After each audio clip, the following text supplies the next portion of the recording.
نے بنائی ہیں، ہر ایک چیز کے پیچھے کوئی نہ کوئی مقصد ہے۔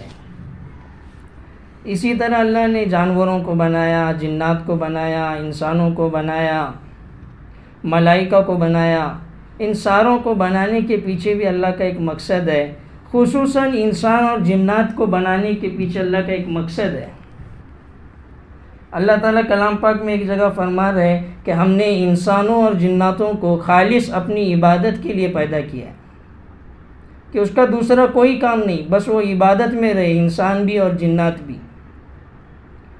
اب یہ بات سمجھ میں کیسے آئیں گی کہ انسان کے ساتھ میں اس کی ضروریات بھی لگی ہوئی ہیں، کھانا بھی لگا، پینا بھی لگا، سونا بھی لگا، اس کی ساری زندگی کی ضروریات ہیں، ان کے لیے وقت کس طرح نکالے اور اللہ کی عبادت کے لیے وقت کس طرح نکالے؟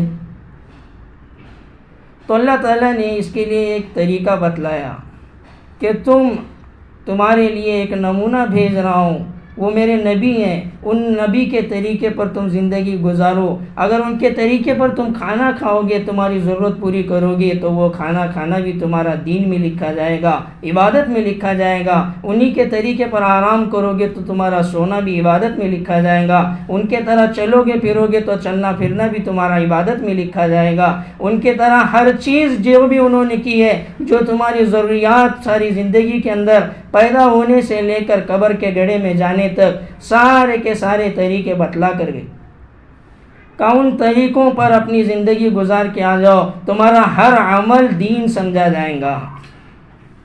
تو اللہ رب العزت کا احسان ہے، کرم ہے کہ اللہ تعالیٰ نے ہمیں بغیر مانگے ایمان جیسی دولت سے نوازا ہے۔ اب ایمان مل گیا، بغیر مانگے مل گیا، لیکن اب اس ایمان کا کرنا کیا ہے؟ ہمارے ذمے کیا ہے؟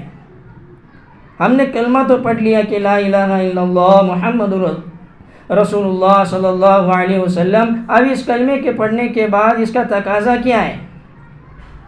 کیا صرف یہ عربی الفاظ جو بولے جاتے ہیں کہ نہیں کوئی معبود سوائے اللہ کے اور حضرت محمد صلی اللہ علیہ وسلم اللہ کے رسول ہیں، یہ بس کہنا اور سننا اس کے لیے ہے؟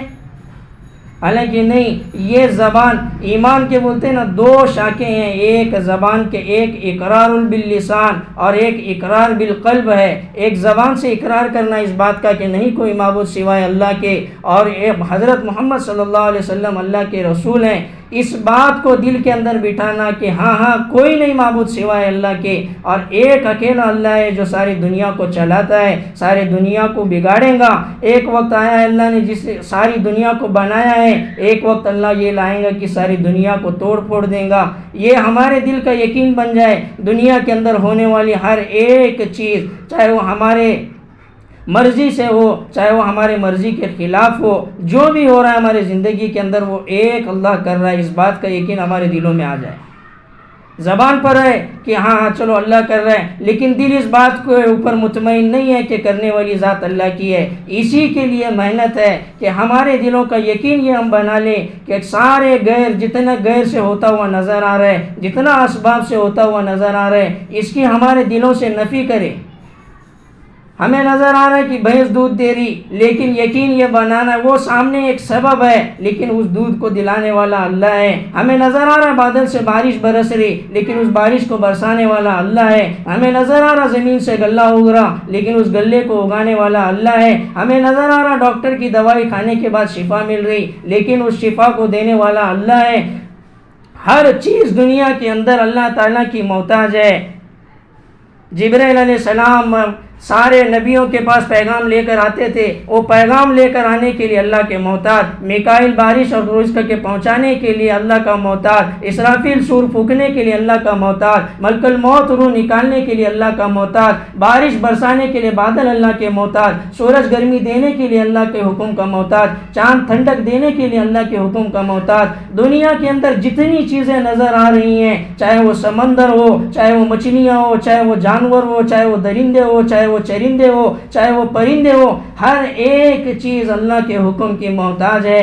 آگ بھی اللہ کی محتاج جلانے کے لیے، چھری اللہ کی محتاج کٹانے کے لیے، پانی اللہ کا محتاج ڈبونے کے لیے۔ اللہ چاہے جو چاہے کرتا ہے، وہ آگ سے آگ کے اندر بچانا چاہے تو ابراہیم علیہ السلام کی طرح بچائے، وہ چھری کے نیچے بچانا چاہے تو اسماعیل علیہ السلام کی طرح بچا کر دکھائے، وہ پانی کے اندر ڈبونے سے بچانا چاہے تو موسیٰ علیہ السلام کو نکال کر فرعون کو ڈبا کر دکھائے۔ یہ اللہ کی قدرت ہے، اس بات کا یقین ہمارے دلوں میں آ جائے ایک اللہ ہے جو دنیا کے اندر ہونے والے ساری کی ساری چیزیں کو کر رہا ہے۔ اللہ تعالیٰ فرماتا ہے ان القوت للہ جمیعا، ساری طاقتیں میری ہیں، ان الامر کلہ للہ، ہر چیز پر امر میرا اکیلے کا چلتا ہے، میرے ساتھ کوئی شریک نہیں ہے، میرے ساتھ کوئی مشرک نہیں ہے۔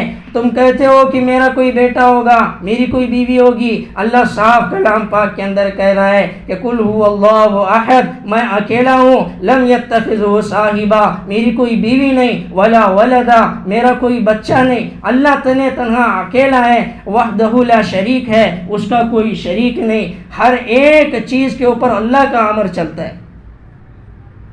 آج دنیا کے اندر جتنی چیزیں انسان دعویٰ کر رہا ہے کہ ہاں میں کھلاتا ہوں، میں کماتا ہوں تو میرے گھر والوں کو کھلاتا ہوں، ہمارے گھر والے کہہ رہے ہیں کہ ہمارا شوہر کما کر لائیں گا تو ہم کھائیں گے، اس دعوے کو اللہ حدیث قدسی میں جھٹلا رہا ہے۔ اے بندہ اور بندی، آج تیری عمر بڑھ گئی، آج تو کمانے کے لیے نکل پڑا اور آج یہ دعویٰ کر رہا ہے کہ تو کما رہا ہے اور کھلا رہا ہے، تو کما کر لا رہا ہے اس لیے ہم کھا رہے ہیں۔ سن، یہی بات ہے کہ تجھے تیرے ماں کے پیٹ کے اندر من اوصل الیک الغذاء وانت جنین فی بطن امک، تیرے ماں کے پیٹ کے اندر 9 مہینے تک تجھے رزق کون پہنچاتا تھا؟ تو سارا نظام دنیا کا چلانے والا ایک اللہ ہے، اس بات کا یقین ہمارے دلوں کے اندر آ جائے، اور حضرت محمد صلی اللہ علیہ وسلم کے طریقے میں دنیا اور آخرت کی کامیابی ہے، اس بات کا یقین ہمارے اندر آتے ہوئے ہماری عملی زندگی کے اندر یہ بات آ جائے کہ ہمارے ہر ایک کام کے اندر، چاہے خوشی میں ہو، چاہے غمی کے اندر ہو، چاہے خوشحالی میں ہو، چاہے بدحالی میں ہو، چاہے بیماری میں ہو، چاہے صحت کے اندر ہو، چاہے دن میں ہو، چاہے رات میں ہو، ہر چیز کے اندر ہمارے اللہ کے رسول صلی اللہ علیہ وسلم کا طریقہ زندگی میں آ جائے۔ اس سے ہٹ کر جتنے طریقے ہیں، اللہ نے کھلا کہا ہے قُلْ إِن كُنتُمْ تُحِبُّونَ اللَّهَ فَاتَّبِعُونِي يُحْبِبْكُمُ اللَّهُ، تم چاہتے ہو کہ میں تم سے محبت کروں تو تم کیا کرو، فَاتَّبِعُونِي يُحْبِبْكُمُ اللَّهُ، تم میرے حبیب کی اتباع کرو، ان کے پیچھے چلو، پھر تمہیں میں مل جاؤں گا۔ تو اللہ کو پانے کے لیے حضرت محمد صلی اللہ علیہ وسلم کے طریقے پر چلنا پڑے گا، اس سے دنیا بھی بنے گی اور آخرت بھی بنے گی۔ اللہ دنیا ایسی بنائے گا، راحت، اطمینان، سکون والی زندگی عطا کرے گا، موت کے بعد جو زندگی آئیں گی موت آسان کرے گا، ایسی موت نکالے گا جس طرح آٹے کے اندر سے بال نکل جاتا ہے۔ ورنہ اگر بدبختی کے ساتھ میں زندگی گزار کر چلے گئے، اپنے منمانی والی زندگی گزار کر چلے گئے، تو ایک وقت آئے گا جب ملک الموت اپنی روح نکالنے کے لیے آئیں گے تو روح کو اس طرح کھینچیں گے، حدیث کے مفہوم میں آتا ہے کہ روح نکلتے وقت تکلیف ایسی ہوتی، حضرت عمر رضی اللہ تعالیٰ عنہ کا قول ہے کہ ایسی تکلیف ہوتی ہے جس طرح سے جسم پر ایک تلوار سے 300 سے زیادہ وار کیے جا رہے ہوں، ایسی تکلیف ہوتی ہے جس طرح سے ایک چادر کو کانٹوں کے درخت کے اوپر پھینکا جائے اور اس میں پھنسایا جائے، پھر اس کو کھینچ کر نکالا جائے، تو جس طرح سے اس چادر کو کھینچنے سے تکلیف ہو رہی ہے، نظر آ رہا ہے کہ کس طرح کی تکلیف ہوں گی اگر انسان کو ڈال کر کھینچا جائے، تو اسی طرح سے اس بدبخت کی جان کو ملک الموت نکالیں گے۔ اور اگر اللہ اور اس کا رسول راضی ہے، اللہ اور اس کے رسول کو پا کر چلے گئے، دل میں اللہ اور اس کے رسول کی محبت کو لے کر چلے گئے، ہماری زندگی میں اللہ اور اس کے رسول کو لے کر آئے، ہماری زندگی میں اللہ کے نبی کے طریقوں کو لے کر چلے، تو اللہ موت ایسی دیں گا، اللہ اکبر۔ صحابہ کی موت کیسی آئی؟ حضرت خبیب رضی اللہ تعالیٰ عنہ کو مشرکین مکہ نے لٹکایا ہوا ہے کھجور کے درخت کے اوپر، 40 نیزے باز کھڑے ہوئے ہیں کہ آپ نیزوں کی بارش کریں گے ان کے اوپر، تو ان کا قبلے کی طرف منہ تھا۔ ابو سفیان کہنے لگا کہ یہ خبیب کا چہرہ موڑ دو کہ یہ قبلے کی طرف ہے، اس کی قبلے کی طرف تو اس کا رب ہے۔ تو خبیب رضی اللہ تعالیٰ عنہ کہنے لگے اے ابو سفیان، تو کیا سمجھتا ہے کہ میرا رب کیا صرف قبلے کی طرف ہے؟ ارے نہیں نہیں، فَأَيْنَمَا تُوَلُّوا فَثَمَّ وَجْهُ اللَّهِ، تو دیکھ مشرق کی طرف، مغرب کی طرف، شمال کی طرف، جنوب کی طرف، عرش کی طرف، فرش کی طرف، سدرۃ المنتہا کی طرف، تحت الثری کی طرف، ہر جگہ تو دیکھیں گا اللہ نور السماوات والارض، اللہ تجھے زمین اور آسمان کے درمیان ہر جگہ موجود نظر آئے گا۔ کر میرا منہ جدھر کرنا ہے۔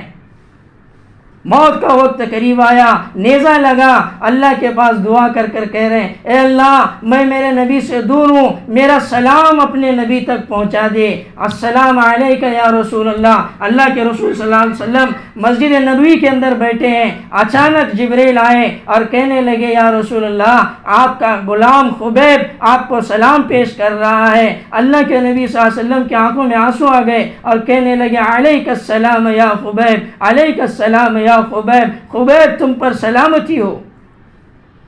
ایسی موت ہے۔ ایک مرتبہ اللہ کے رسول صلی اللہ علیہ وسلم بیٹھے ہیں، جبریل امین آئے، کہنے لگے یا رسول اللہ کیا بات ہوئی ہے؟ آج اللہ کا عرش جھومے جا رہا ہے، آج اللہ کا عرش بہت خوشی کے ماحول میں نظر آ رہا ہے، کیا ہوا ہے زمین کے اوپر؟ تو اللہ کے رسول صلی اللہ علیہ وسلم سے پوچھا گیا کیا معاملہ ہے، کون فوت ہوا ہے؟ اللہ کے رسول صلی اللہ علیہ وسلم کہنے لگے کہ سعد بن معاذ یہ بیمار تھے، چلو دیکھتے ہیں کیا حال ہے۔ آج جا کر دیکھنے لگے تو گھر کے اندر پہنچنے کے بعد پتہ چلا کہ سعد بن معاذ رضی اللہ تعالیٰ عنہ کی روح قبض ہو چکی ہے۔ اب کمرے کے اندر اللہ کے رسول صلی اللہ علیہ وسلم جا رہے ہیں، صحابہ بھی ساتھ میں ہیں، آپ صلی اللہ علیہ وسلم کمرے کے اندر اس طرح داخل ہوئے جس طرح سے پورا کمرہ بھرا ہوا ہو، جس طرح سے کسی کو چیر کر آگے انسان بڑھتا ہے، اس طرح سے اللہ کے رسول آگے بڑھے اور بڑے سہمے ہوئے چمٹ کر حضرت سعد بن معاذ رضی اللہ تعالیٰ عنہ کے جنازے کے بازو میں بیٹھ گئے۔ اب یہ سارا معاملہ ہوا، کفن پورا پہنا کر جنازے کی نماز ہوئی، آپ لے جانے لگے کندھوں کے اوپر، تو یہ بڑے اٹھے کٹھے اونچے تھے۔ صحابہ کہنے لگے یا رسول اللہ جنازے کا تو کوئی وزن معلوم نہیں ہو رہا، ساتھ تو بڑے بھاری بھرکم تھے، یہ کیا معاملہ ہے؟ اللہ کے رسول صلی اللہ علیہ وسلم نے فرمایا کہ تم کیا سمجھتے ہو میرے صحابہ کہ میرا ساتھ تمہارے کندھوں پر جا رہا ہے؟ ارے نہیں نہیں، اللہ نے اس کے لیے فرشتوں کی جماعت اتاری ہے، ان فرشتوں کے کندھوں پر ساتھ کا جنازہ جا رہا ہے۔ ایک موت ایسی بھی ہے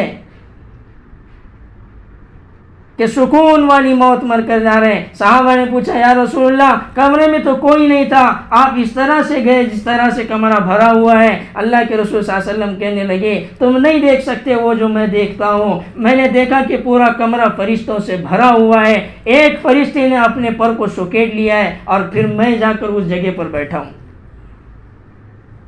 تو اللہ کے رسول صلی اللہ علیہ وسلم کی محبت اپنے دلوں کے اندر لائیں، جس طرح سے صحابیات کے اندر تھی۔ حضرت ہندہ رضی اللہ تعالیٰ عنہ، عمر ابن جموح، یہ وہ ہندہ نہیں ہے جنہوں نے حمزہ رضی اللہ تعالیٰ عنہ کا کلیجہ چبایا تھا، وہ ابو سفیان کی بیوی ہے۔ یہ عمر ابن جموح کی بیوی ہندہ رضی اللہ تعالیٰ عنہ ایمان لانے کے بعد احد کے میدان کے اندر، یہ 3 ہجری کا واقعہ ہے، پردہ 5 ہجری کے اندر آیا ہے۔ اس وقت میں اللہ کے رسول کی ایک خبر بھی پھیلی میدان کے اندر کہ نعوذ باللہ اللہ کے رسول صلی اللہ علیہ وسلم شہید ہو گئے۔ یہ بے چین ہو کر تلاش کر رہی ہیں اللہ کے رسول صلی اللہ علیہ وسلم کو، دوڑی دوڑی گھوم رہی ہیں۔ ایک لشکر آیا، کہا ہندہ تیرا بیٹا شہید ہوا، کہا انا للہ پڑھ لو، یہ بتاؤ کہ اللہ کے رسول کا کیا حال ہے۔ پھر آگے بڑھی، ایک مجمع آیا، کہا ہندہ تیرا دوسرا بیٹا بھی شہید ہو گیا، کہا انا للہ پڑھ لو، بتاؤ میرے نبی کا کیا حال ہے۔ پھر آگے بڑھی، پھر ایک مجمع ملا، پھر کہا کہ ہندہ تیرا شوہر بھی چلا گیا، کہا انا للہ پڑھ لو، یہ بتاؤ کہ اللہ کے رسول کا کیا حال ہے۔ پھر آگے بڑھی، پھر ایک مجمع آیا، کہنے لگا ہندہ تیرا ایک بھائی بھی چلا گیا، وہ بھی شہید ہوا، کہنے لگی کہ انا للہ پڑھ لو، میرا سب کچھ قربان ہے اللہ کے رسول کے اوپر، اس دین کے اوپر، مجھے یہ بتاؤ کہ اللہ کے رسول کا کیا حال ہے۔ اتنے میں اللہ کے رسول صلی اللہ علیہ وسلم سامنے سے آئے، یہ دیکھی اور دیکھ کر اطمینان کے ساتھ گھٹنوں کے بل بیٹھی اور اللہ کے رسول صلی اللہ علیہ وسلم کو دیکھ کر کہنے لگی یا رسول اللہ کل مصیبت بعدک جلل، کوئی مصیبت نہیں ہے جب آپ زندہ ہو۔ یہ محبت تھی، یہ جذبے تھے کہ ان کے اوپر قربان ہونے کے، کہ اپنے 2 بیٹوں کو شہید کروایا، اپنے شوہر کو شہید کروایا، اپنے بھائی کو شہید کروایا، لیکن دین کو مٹنا پسند نہیں کیا۔ ہر ایک اپنے جذبے کو، اپنے احساسات کو، اپنے مال کو، اپنی جان کو اس دین کے لیے لگاتے چلے گئے۔ آج ہم نے صرف دنیا کمانا، مال کمانا، ہمارے بچوں کو سنبھالنا یہ ہماری ذمہ داری سمجھا ہوا ہے، اور اعمال کے اعتبار سے پورے خالی ہیں۔ لیکن صحابہ رضی اللہ تعالیٰ عنہ کا معاملہ الگ تھا۔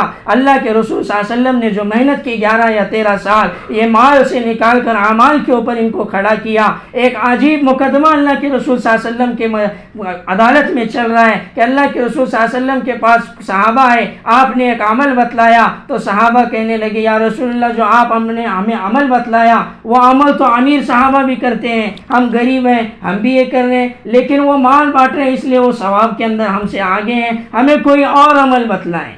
تو اللہ کے رسول صلی اللہ علیہ وسلم نے ایک تسبیح دی، سبحان اللہ 33 مرتبہ، الحمدللہ 33 مرتبہ، اللہ اکبر 33 مرتبہ پڑھا کرو، یہ تمہارے لیے بہترین وظیفہ ہے۔ اب چلے گئے، کچھ دن گزر گئے تو وہ امیر لوگوں نے بھی، جو مالدار لوگ تھے صحابہ کے اندر، انہوں نے بھی اس عمل کو شروع کیا۔ تو صحابہ واپس اللہ کے رسول صلی اللہ علیہ وسلم کے پاس آئے، یا رسول اللہ یہ ان کے پاس تو مال تھا، اب انہوں نے یہ عمل بھی شروع کیا ہے تو ہمارا کیا بنے گا؟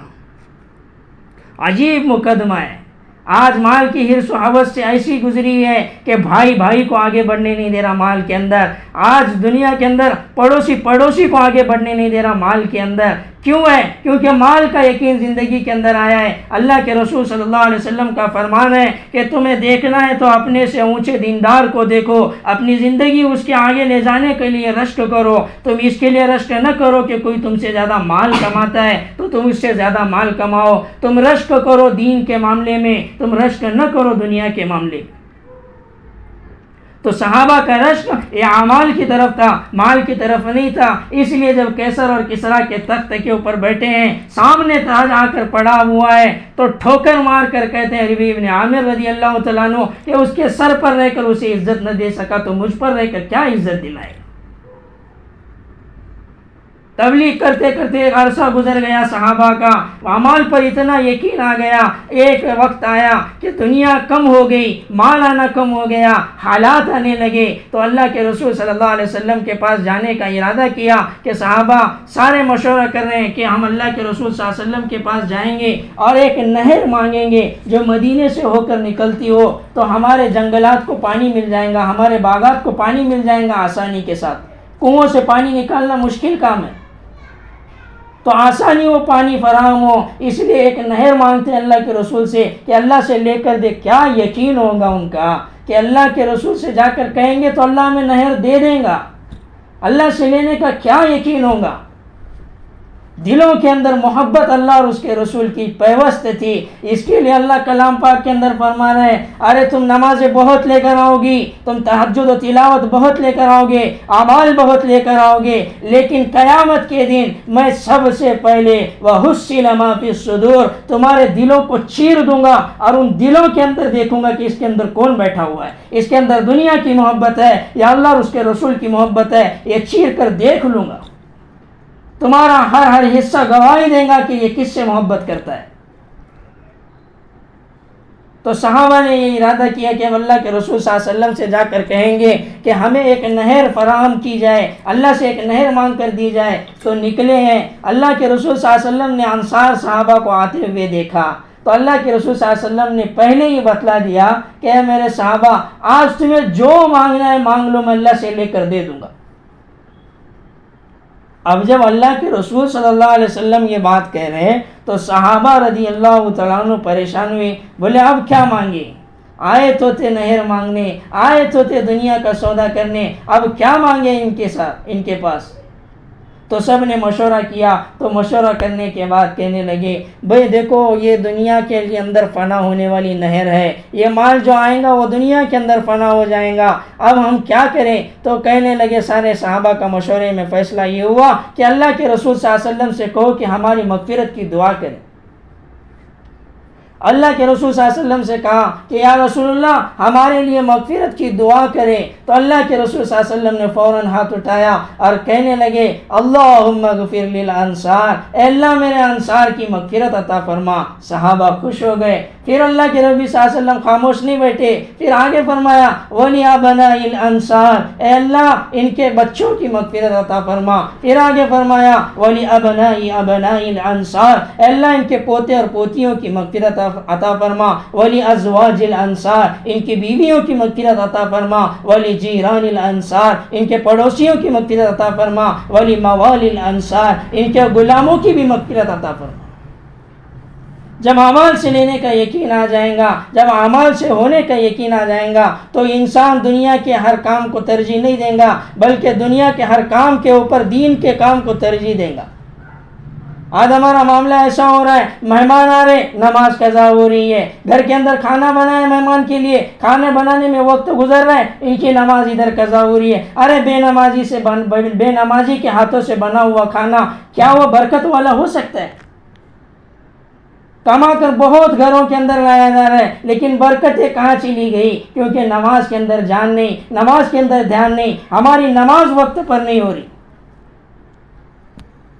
نماز کا چھوڑنا اسلام کے اندر ایسا ہے، امام احمد بن حنبل رحمۃ اللہ علیہ فرماتے ہیں کہ ان کے نزدیک تو اسلام میں ایک نماز جان بوجھ کر چھوڑنا، آدمی انسان اسلام سے نکل جاتا ہے۔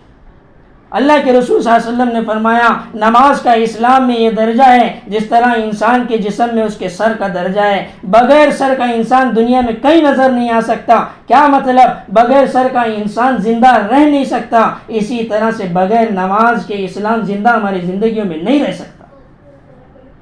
تو نماز وہ جان ہے جو ہمیں اسلام کے اوپر کھڑا کرتی ہے، نماز وہ جان ہے جو اللہ سے لینے کا ذریعہ ہے، نماز وہ چیز ہے جس کے اندر اللہ سے لو لگانے کا ایک طریقہ ہمیں بتلایا گیا ہے۔ اسے چھوڑ کر آج دنیا کے اندر ہر کام میں انسان کا دل لگ رہا ہے۔ ارے نماز پڑھ کا دل نہیں لگتا، پڑھ لیں گے تھوڑی دیر کے بعد میں۔ ارے اذان ہو گئی، ہاں تو ابھی ٹائم ہے، ابھی وقت ہے، پڑھ لیں گے بعد میں۔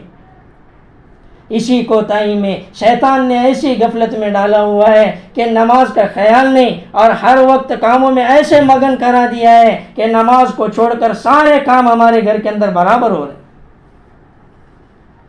اس کے لیے بولتے ہیں نا، بے نمازی کا نظر اگر گھر کے اندر پڑ جائے تو گھر کے اندر کی برکت چلی جائے۔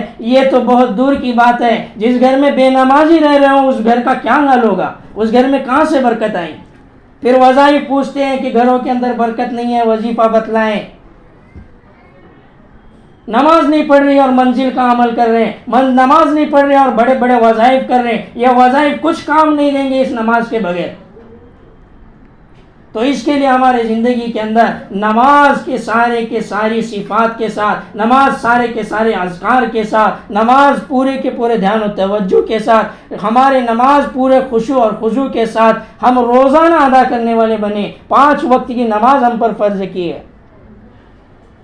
صبح کی نماز نیند کی غفلت میں، دوپہر کی نماز کھانے کی غفلت میں، عصر کی نماز چائے کے اندر، مغرب کی نماز بچوں کے اسکول کے آنے کے لیے، اس کے بعد ان کے مگن، عشاء کی نماز پھر کھانے کے لیے۔ ارے وقت ہی نہیں ملتا، کہاں سے ملے گا وقت؟ نکالو گے تو وقت ملے گا۔ یاد رکھنا، قیامت کے دن اللہ اٹھا کر پوچھیں گا کہ میں نے نماز فرض کی تھی، کیا لے کر آئے؟ پہلا حساب قیامت کے دن جو ہوگا وہ نماز کا ہوگا۔ جس کی نماز اچھی، حدیث کے مفہوم میں آتا ہے کہ اس کے باقی اعمال بھی اچھے۔ اگر نماز میں خرابی آئیں گی تو حدیث کے مفہوم میں آتا ہے کہ اس نماز کو کالے کپڑے کے اندر لپیٹا جائے گا اور منہ پر پھینک دیا جائے گا۔ بے جان نماز کسی کام کی نہیں۔ تو جاندار نماز بنے گی کیسے؟ وہ مشق کے ذریعے سے بنے گی۔ ہمارے سارے کے سارے نوافل بنے، ہم اوابین پڑھنے والی بنے، ہم تہجد کی پابند بنے۔ اگر وقت مل رہا ہے اشراق بھی پڑھے، چاشت بھی پڑھے، یہ نوافل کی نماز ہے۔ ہمارے فرض نماز کے لالے پڑے ہوئے ہیں، ہم کیا نفل نمازوں کے اندر مشق کریں گے؟ اگر نماز چھوڑ کر چلے گئے، قیامت کے دن پہلا حساب نماز کا ہوگا۔ یہ اچھی نکلی، چلو باقی اعمال بھی اس کے اچھے ہی ہوں گے۔ اس میں اگر پھنس گئے تو یاد رکھنا قیامت کے دن حساب بڑا سخت ہے۔ حدیث کے مفہوم میں آتا ہے کہ 5 وقت کی نماز اہتمام سے ادا کرنے والے کے ساتھ اللہ کے کچھ وعدے ہیں۔ اللہ نے کچھ وعدے کیے ہوئے ہیں کہ قبر کے عذاب سے اسے محفوظ رکھوں گا، پھر صراط پر سے گزاروں گا آسانی کی طرح، اس کی دنیا کے اندر رزق کی تنگی کو دور کروں گا، اسے بغیر حساب کے جنت میں پہنچاؤں گا، نام اعمال اس کے سیدھے ہاتھ میں دوں گا۔ یہ سارے وعدے اگر نماز کے چھوڑنے پر آ گئے تو یہ الٹے ہو جائیں گے۔ ان سارے سے ساری گھاٹیوں میں، قبر کی گھاٹی میں یہ پھنسے گا، پل صراط کے اوپر یہ پھنسے گا، اور نام اعمال کے وقت میں یہ پھنسے گا، اور پھر جنت میں جاتے وقت یہ پھنسے گا۔ کیا جواب دیں گے اس وقت میں کہ ہمیں نماز پڑھنے کے لیے وقت نہیں ملا؟ تو اسی لیے ان ساری صفات کو اپنی زندگی کے اندر لانے کے لیے ہم محنت کرتے رہیں کہ ہمارے اندر اللہ کی ذات کا یقین آ جائے، اللہ کی ذات کا علم آ جائے کہ اللہ کون ہے۔ آج ہم نے دنیا کے اندر ہر چیز کو ایک علم سمجھا ہوا ہے، مال کمانے کا ہنر ہے تو علم ہے، انجینئر بن رہا ہے تو وہ علم ہے، قرآن سیکھ رہا ہے علم ہے، ہاں قرآن سیکھ رہا ہے علم ہے، حدیث پڑھ رہا ہے علم ہے، لیکن یہ سب کچھ پڑھ کر اگر اللہ اور اس کے رسول کو نہیں پہچانا تو تیرا یہ علم کسی کام کا نہیں۔ قیامت کے دن اللہ اٹھا کر پوچھے گا جو علم تیرے پاس تھا اس علم کے اوپر کیا عمل کر کے آیا؟ دنیا کے اندر آج ہم نے ہر چیز کو علم سمجھا ہوا ہے، لیکن اللہ کی نظر میں علم کی چیز کوئی اور ہے۔ اللہ تعالیٰ فرماتے ہیں کلام پاک کے اندر دنیا میں آنے کے بعد پہلا علم ہے فَاعْلَمْ أَنَّهُ لَا إِلَهَ إِلَّا اللَّهُ، کہ پہلا علم ہے اس اللہ کو پہچانو جس نے تمہیں پیدا کیا، اس اللہ کو پہچانو جو تمہیں کھلاتا ہے، پلاتا ہے، سلاتا ہے، رلاتا ہے، ہنساتا ہے، جو اللہ تمہیں بھی عزت دیتا ہے، ذلت دیتا ہے، بیماری دیتا ہے، شفا دیتا ہے۔ ایک وقت آئے گا وہی اللہ تمہیں موت دے گا، قبر میں پہنچائے گا، اس سے اٹھائے گا، حساب کتاب لیں گا۔ پہچانو اس اللہ کو، فَاعْلَمْ أَنَّهُ لَا إِلَهَ إِلَّا اللَّهُ۔ اگر اسے پہچانے بغیر چلے گئے، ایمان کی صفت کے بغیر چلے گئے، نماز کے خشوع خضوع کے بغیر چلے گئے، اکرام کی صفت کے بغیر چلے گئے، اللہ کو پہچانے بغیر چلے گئے، اللہ کو راضی کرے بغیر چلے گئے، اس طرح سے اگر دنیا میں زندگی گزار بھی رہے ہو تو اللہ ان کے لیے کہتا ہے أُولَٰئِكَ كَالْأَنْعَامِ، ان کی زندگیاں جانوروں سے بھی بدتر ہیں۔ اگر زندگی صفات سے خالی ہے تو اولئک کالانعام، یہ جانوروں سے بھی بدتر ہے۔ تو جانوروں سے نکال کر انسانوں کی صف میں لانے کے لیے یہ صفات ہیں کہ ہمارے اندر اللہ کے ذات کا یقین آ جائے، ہم نماز کی پابندی کرنے والی بن جائے، ہمارے اندر اللہ کے ذات کا علم آ جائے کہ ہم اللہ کو کیسے پالیں، ہم اللہ کے رسول کو کیسے پالیں، ان کے طریقے پر زندگی کو کیسے گزاریں، کس طرح ہماری دنیا اور آخرت بنیں گی۔ یہ اصل علم ہے۔ آج ہم نے مال کمانے کے لیے جو سیکھا جانے والا علم ہے اسے علم سمجھا ہے، حالانکہ یہ علم نہیں ہے، یہ ضروریاتی علم ہے۔ علم اسے کہتے ہیں جو موت کے بعد بھی کام آئے گا، اسے علم نہیں کہتے جو قبر پر چھوٹ جائے گا۔ کوئی ڈگری لے کر قبر کے اندر نہیں جاتا، کوئی اپنا سارے عہدے لے کر قبر کے اندر نہیں جاتا، سب کچھ یہیں چھوڑ کر جانا ہے۔ تمہارا کمایا ہوا مال کہاں گیا؟ دنیا میں۔ ارے کمائی ہوئی عزت کہاں گئی؟ دنیا میں۔ 3-4 دن لوگ یاد رکھیں گے، بہت ہوا تو 1 سال اپنے گھر والے لوگ یاد رکھیں گے، اس کے بعد گھر والے بھی بھول جائیں گے کہ کوئی باپ تھا، کوئی بیوی تھی، کوئی بیٹی تھی، کوئی بیٹا تھا، سب لوگ بھول جائیں گے۔ قیامت تک قبر کے اندر اکیلے سونا پڑے گا، وہاں ہر ایک کو اپنا اپنا حساب اکیلے دینا پڑے گا۔ نہ بیوی وہاں ساتھ آئیں گی، نہ بچے ساتھ آئیں گے، نہ ماں کے ساتھ بیٹا آئیں گا، نہ بیٹی آئیں گی، نہ باپ کے ساتھ بیٹا آئیں گا، نہ بیٹی آئیں گی۔ ہر ایک کو اپنا حساب اپنا اکیلا دینا پڑے گا۔ قیامت کے دن کے اللہ فرما رہے ہیں کہ میں ایسا میدان محشر قائم کروں گا، اس وقت اتنی ہولناکیاں ہوں گی کہ سارا کے سارا میدان محشر بھرا ہوا ہوگا۔ اور جب حساب کتاب کا معاملہ آئے گا تو تم دیکھو گے یوم یفر المرء من اخیہ وامہ وابیہ وصاحبتہ وبنیہ لکل امرئ منہم یومئذ شأن یغنیہ۔ تم دیکھو گے اس وقت میں کہ بھائی بہن سے بھاگ رہی ہوں گی، ماں بیٹی سے بھاگ رہی ہوں گی، بیوی شوہر سے بھاگ رہی ہوں گی، ماں بچوں سے بھاگ رہی ہوں گی، سارے کے سارے رشتے ایک دوسرے سے منہ پھیر کر ادھر سے ادھر بھاگ رہے ہوں گے۔ کیا ہوا؟ کہیں نیکی کے لیے طالب نہ ہو جائے، کہیں مجھ سے کوئی مانگ نہ لے، کہیں مجھے حساب کے لیے پھنسا نہ دے، اس لیے ہر ایک بھاگتا رہے گا، ہر ایک سے چھپتا رہے گا۔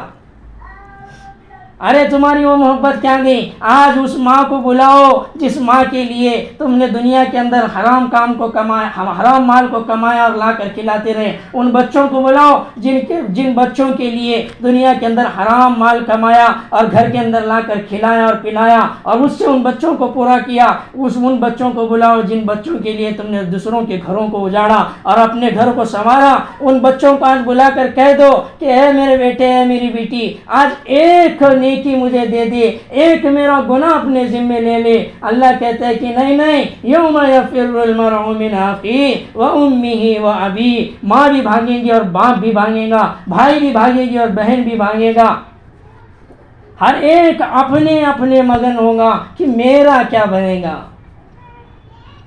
تو اس دن کی تیاری کے لیے آج دنیا کے اندر بھیجا گیا ہے کہ اس دنیا کے اندر 50-60 سال کی زندگی ہے، اسے حیادار کی طرح گزار کے آؤ، میرے منمانی کی طرح گزار کے آؤ، میرے سامنے جھک کر آؤ، میری یاد لے کر آؤ، میرے رسول کے طریقوں کو لے کر آؤ، میرے صحابیات کے طریقوں کو لے کر آؤ۔ اگر تم اس طرح آؤ گی، کیا کروں گا؟ قیامت کے دن تمہارا استقبال کروں گا، تمہیں حساب کتاب کے لیے آسانیاں کروں گا، قبر کے عذاب سے تمہاری حفاظت کروں گا۔ ان نماز کی پابندیوں کے ساتھ آ کر تو دیکھو، اس اہتمام سے تم آ کر تو دیکھو کیا کروں گا۔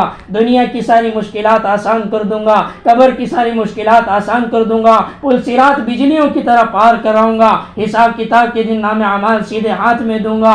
کیا ملے گا سیدھے ہاتھ میں ملنے کے بعد؟ وہ کہیں گا آپ دنیا قیامت کے دن جب سیدھے ہاتھ کے اندر نام اعمال ملیں گا تو وہ بندہ اور بندی لوگوں کو دکھائے گا کہ یہ نام اعمال میرے اللہ نے سیدھے ہاتھ میں دیے ہیں۔ سیدھے ہاتھ میں نام اعمال ملنے کا مطلب ہے کہ یہ میرے کامیابی کی نشانی ہے، کامیابی کی نشانی ہے یہ میری۔ لوگ پوچھیں گے کہ تو کس طرح کامیاب ہوا، کس طرح کامیاب ہوئی؟ وہ جواب میں کہیں گے، اللہ نے پورا مکالمہ کلام پاک کے اندر سنایا ہے کہ وہ کہیں گا اور کہیں گی انی ظننت انی ملاقٍ حسابیہ، کہ ہاں مجھے معلوم تھا کہ میرا ایک دن حساب ہونے والا ہے، ایک دن اللہ کے سامنے پیشی ہونے والی ہے۔ تو دنیا کے اندر گناہوں کو چھوڑ کر نیکی کے ساتھ زندگی گزارتے چلی آئے، ہم دنیا کے اندر نماز کا اہتمام کرتے چلے آئے، ہم دنیا کے اندر زکوٰۃ کا اہتمام کرتے چلے آئے، ہم دنیا کے اندر اللہ کی یاد کو لے کر چلے آئے، ایسے اعمال لے کر آئے۔ گناہ ہوا تو توبہ کر کے آ گئے، جب بھی گناہ ہوا فوراً توبہ کی، اللہ کو منا لیا، اور آج آخرت کے اندر آئے ہیں تو اللہ نے ہمیں یہ صلہ دیا ہے، یہ مکالمہ ہوگا۔ اللہ فوراً وہاں جواب میں کہتا ہے میرا بندہ اور بندی اب تو جا علی شان جنت کے اندر، فی جنت عالیہ قطوفها دانیہ کلوا واشربوا ہنیہ بما اسلفتم فی الایام الخالیہ، کہ جا علی شان جنت کے اندر کیا ہے؟ قطوفها دانیہ کلوا واشربوا ہنیہ، وہاں کھا اور پی اور مزے کر۔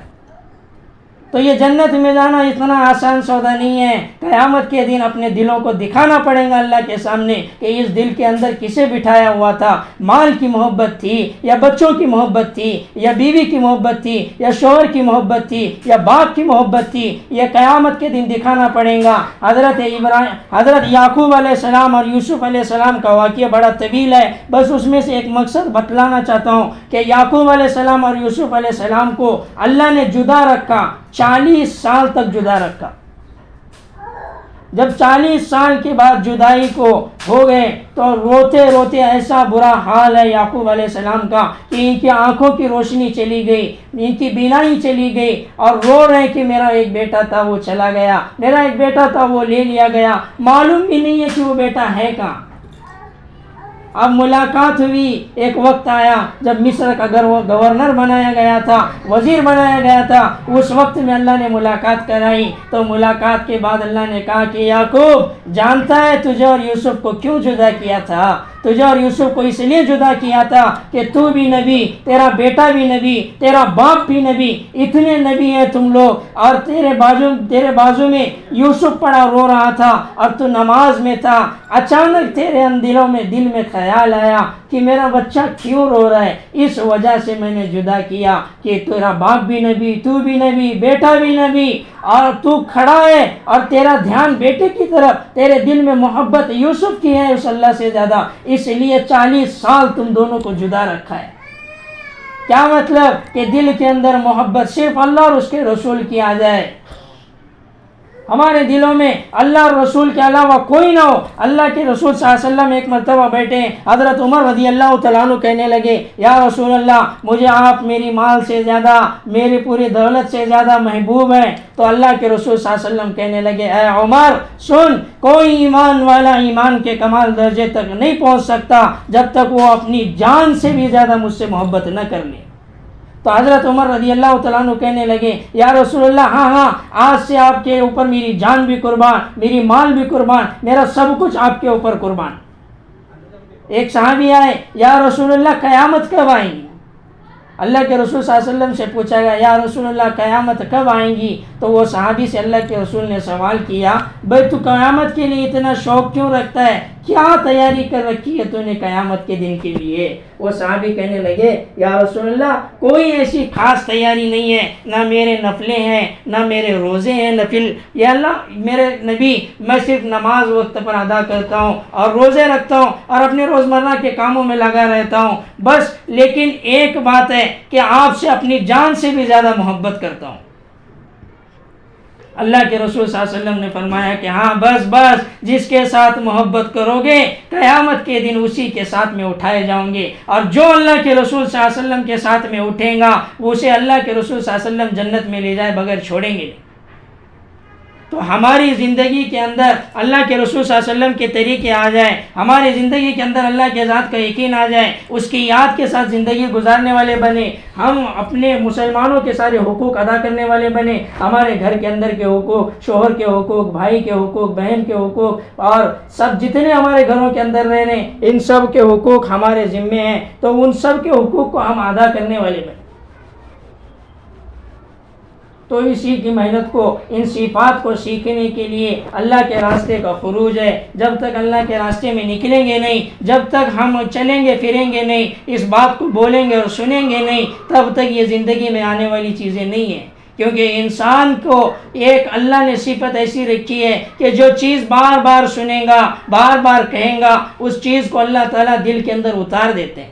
جتنا ایمان کی مذاکرات کو سنو گی جتنا اللہ تعالیٰ دلوں کے اندر ایمان کی صفت کو بنائے گا، جتنا نماز کو سنو گے اتنی اللہ تعالیٰ خشوع خضوع والی نماز بنائے گا۔ تو اس کے لیے اللہ کے راستے کا خروج ہے۔ ہم آج دنیا کے اندر دیکھ رہے ہیں کہ ہم مال کی حرص کی وجہ سے نہ گھر والوں کو اللہ کے راستے میں جانے کے لیے دے رہے ہیں، آج دنیا کے حالات سے اتنا گھبرائے ہوئے ہیں کہ ہمارے گھر کس طرح چلیں گے اگر ہمارے گھر والے اللہ کے راستے میں چلے جائیں۔ کہا نہیں، اسی لیے اللہ تعالیٰ ہم سے کہلواتا ہے الحمدللہ رب العالمین۔ ایسا اللہ ایک بار نہیں کہلواتا، اللہ ہر نماز کی ہر رکعت میں کہلاتا ہے کہ اے بندے تو بول، اے بندی تو بول کہ پالنے والا رب اللہ ہے۔ ایک رکعت میں اللہ تعالیٰ 11 مرتبہ بلواتا ہے کہ بول پالنے والا میں۔ پہلی مرتبہ الحمدللہ رب العالمین، پالنے والا رب اللہ۔ پھر رکوع کے اندر گئے 3 مرتبہ سبحان ربی العظیم، پھر یہ 4 ہوا۔ پھر رکوع سے اٹھے ربنا لک الحمد 5 ہوا۔ سجدے میں گئے 3 مرتبہ سبحان ربی الاعلیٰ 5 اور 3 8۔ اس کے بعد دوسرا سجدہ، اس کے اندر سبحان ربی الاعلیٰ 3 مرتبہ، ٹوٹل ملا کر 11 مرتبہ ایک رکعت میں اللہ بلوا رہے ہیں کہ بول پالنے والا میں ہوں۔ 4 رکعت میں 44 بار اللہ بلواتا ہے کہ پالنے والا میں ہوں۔ ارے یہ 4 رکعت میں اتنی مرتبہ بول چکا ہے اور بول چکی ہے کہ پالنے والا اللہ ہے، پھر یہ زبان پر بول کس طرح آ رہا ہے کہ ہمارے پالنے والے ہمارے گھر والے ہیں۔ تو اسی یقین کو بنانے کے لیے اللہ کے راستے کا خروج ہے کہ ہم اللہ کے راستے میں جائیں، ان صفات کو سیکھیں، اپنی زندگی میں لے کر آئیں اور دوسروں کو بھی اللہ کے راستے میں نکالنے والے بنے۔ تو اس کے لیے تشکیل کریں۔ 18 تاریخ سے عشرے کی جماعت بن رہی مستورات کی، اس جماعت کے اندر جن بہنوں کا نکلنے کا ارادہ ہے، جن مستورات کا نکلنے کا ارادہ ہے، وہ اپنے نام پیش کرے تشکیل کے اندر تشکیل کا حلقہ لگائے۔ جو مستورات جماعت میں آئی ہوئی ہے وہ مستورات آنے والی سارے مستورات کو لے کر حلقہ بنا کر تشکیل کریں۔ درود شریف پڑھ لیں۔ اللهم صل على محمد كلما ذكره الذاكرون وصل على محمد كلما غفل عن ذكره الغافلون اللهم لك الحمد كما أنت أهله فصل على سيدنا محمد كما أنت أهله وفعل بنا ما أنت أهله فإنك أهل التقوى وأهل المغفرة اللهم إنا نسألك إيمانا كاملا ويقينا صادقا وقلبا خاشعا وعملا متقبلا ورزقا حلالا طيبا اللهم راحة عند الموت اللهم راحة عند الموت اللهم توبة قبل الموت اللهم مغفرة بعد الموت اللهم إنا نسألك من الخير كله عاجله وعاجله ما علمناه منه وما لم نعلم اللهم إنا نسألك من الشر كله عاجله وعاجله ما علمناه منه وما لم نعلم اللهم اعف نفوسنا تقواها وزکها انت خیر من زکاها. اے اللہ رحم کا، کرم کا، عافیت کا، سہولت کا، درگزر کا معاملہ فرما. اللہ ہمارے اس بیٹھنے کو، سننے کو اور کہنے کو قبول انتہا قبول فرما. اللہ یہ ساری باتیں ہمارے دلوں کے اندر آ جائے، ایسے فیصلے فرما. تیرے ذات عالی کا یقین نصیب فرما. اے اللہ خشوع و خضوع والی نماز عطا فرما. اے اللہ علم نافع عطا فرما. اے اللہ تیرا ذکر کرنے والی زبان، شکر کرنے والا دل عطا فرما، اور صبر کرنے والا بدن اور مشقت اٹھانے والا بدن عطا فرما. اے اللہ ہمیں تمام کے تمام لوگوں کے حقوق کو ادا کرنے کی توفیق عطا فرما. اے اللہ ہمیں ہر عمل تجھے راضی کرنے کے لیے کرنے کی توفیق عطا فرما. ریاکاری سے، دکھاوے سے اور واہ سے اپنی پوری اللہ ہماری تو حفاظت عطا فرما. ہر عمل تیری رضا کے لیے کرنے کی توفیق عطا فرما. اے اللہ ان صفات کو لے کر، ان صفات کو سیکھنے کے لیے، ان صفات کو سکھانے کے لیے پورے عالم کے اندر ہم چلت پھرت کریں، ایسے فیصلے فرما. اے اللہ جو چلت پھرت کر رہے ہیں ان کے چلنے پھرنے کو تو بے انتہا قبول فرما. اے اللہ جو نکلنے کا ارادہ کریں گے ان کے نکلنے والے آنے والے راستے میں روڑے رکاوٹوں کو دور فرما. اے اللہ ہمیں مانگنا بہت کچھ ہے، جو مانگا وہ بھی عطا فرما، جو مانگنے سے رہ گیا اسے بھی اپنے فضل و کرم سے جناب محمد رسول اللہ صلی اللہ علیہ وسلم کے صدقے طفیل میں قبول فرما. ربنا تقبل منا انك انت السميع العليم وتب علينا انك انت التواب الرحيم. وصلى الله تعالى على خير خلقه محمد وعلى وصحبه اجمعين برحمتك يا ارحم الراحمين.